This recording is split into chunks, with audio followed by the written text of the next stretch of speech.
Assalamualaikum warahmatullahi wabarakatuh. Perkenalkan, nama saya Ingrid Syarla Oktarin dengan NIM C1 Channel 20126.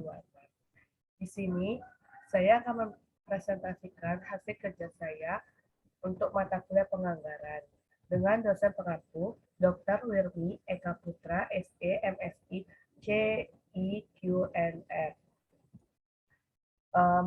Materi yang akan saya bahas yaitu tentang konsep dasar penganggaran.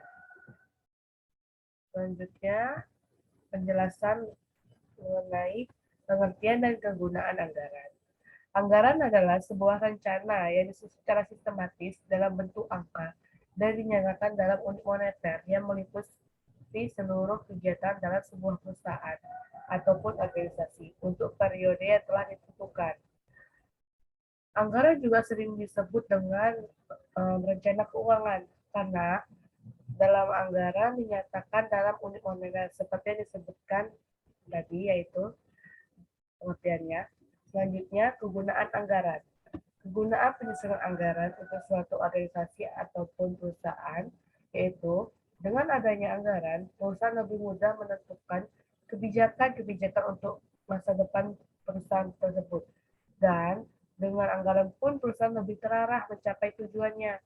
Selain itu, anggaran menjadi tolak ukur untuk menilai atau mengevaluasi kegiatan kerja dalam perusahaan ataukah sudah sesuai atau tidak agar seperti yang tadi disebutkan tujuannya tercapai. Selanjutnya ada tujuan penyusunan anggaran. Banyak tujuan um, mengapa sih penyusunan anggaran dilakukan. Yang pertama, untuk menyatakan target dan harapan sebuah perusahaan secara jelas dan formal. Lalu ada yang kedua untuk menginformasikan target dan harapan dari manajemen kepada pihak-pihak yang berkaitan dengan perusahaan. Lalu yang ketiga, untuk menyediakan rencana mengenai aktivitas yang akan dilakukan oleh perusahaan secara lebih terperinci di dalam anggaran tersebut. Yang keempat, untuk mengkoordinasikan suatu metode atau cara yang akan dilaksanakan oleh berbagai pihak dalam perusahaan dalam rangka memastikan sumber daya yang tersedia pada suatu perusahaan. Lalu yang terakhir, untuk memfasilitasi alat pengukur serta mengendalikan kinerja yang dimiliki oleh seorang individu maupun kelompok dan memberikan suatu informasi yang mendasari perlu tidaknya melakukan tindakan koreksi. Selanjutnya mengenai jenis-jenis anggaran.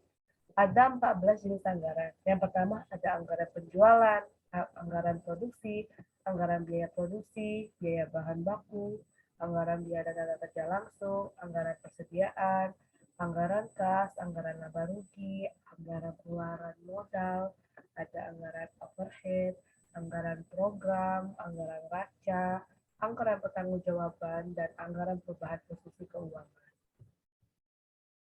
Setelah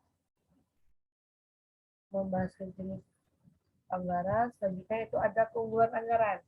Anggaran memiliki banyak keunggulan. Di sini saya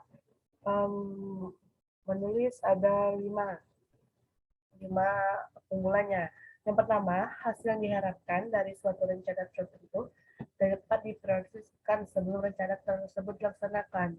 Bagi manajemen, hasil proyeksi itu menciptakan peluang untuk memilih rencana yang paling menguntungkan untuk dilaksanakan. Lalu yang kedua, dalam menyusun anggaran diperlukan analisis yang sangat teliti terhadap setiap tindakan yang akan dilakukan. Analisis ini sangat bermanfaat bagi manajemen sekalipun ada pilihan untuk tidak melakukan keputusan tersebut. Lalu yang ketiga, anggaran merupakan penelitian untuk unjuk kerja sehingga dapat dijadikan patokan untuk menilai baik buruknya suatu hasil yang diperoleh. Lalu yang keempat, anggaran memerlukan adanya dukungan organisasi yang baik, sehingga setiap manajer mengetahui kekuasaan, kewenangan, dan kewajibannya. Anggaran juga berfungsi sebagai alat pengendalian pola kerja karyawan dalam melakukan suatu kegiatan di perusahaan tersebut.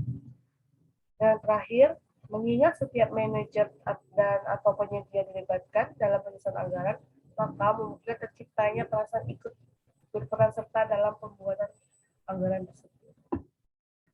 Selain ada keunggulan, Anggaran pun juga pasti memiliki kelemahan. Kelemahan yang pertama, dalam menyusun anggaran, redaksi yang dipakai belum tentu tepat dengan keadaan yang sebenarnya. Lalu yang kedua, seringkali keadaan yang digunakan sebagai dasar penyusunan anggaran mengalami perkembangan yang jauh berbeda daripada yang direncanakan. Yang ketiga, karena penyusunan anggaran melibatkan banyak pihak, maka secara potensial dapat menimbulkan kesalahan pengelolaan hubungan kerja yang dapat menghambat proses pelaksanaan anggaran. Yang terakhir, penganggaran tidak dapat terlepas dari penilaian subjektif pembuat kebijakan, terutama pada saat data dan informasi tidak lengkap ataupun tidak cukup. Terakhir, ada faktor-faktor yang mempengaruhi penyusunan anggaran.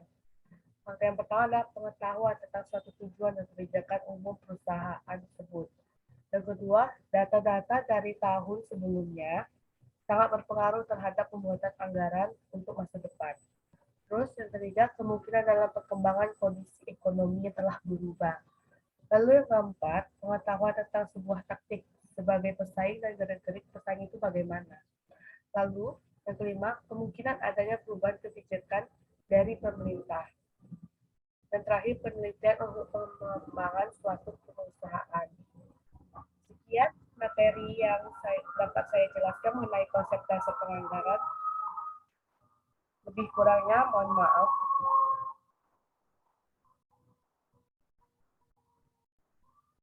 Wassalamualaikum warahmatullahi wabarakatuh.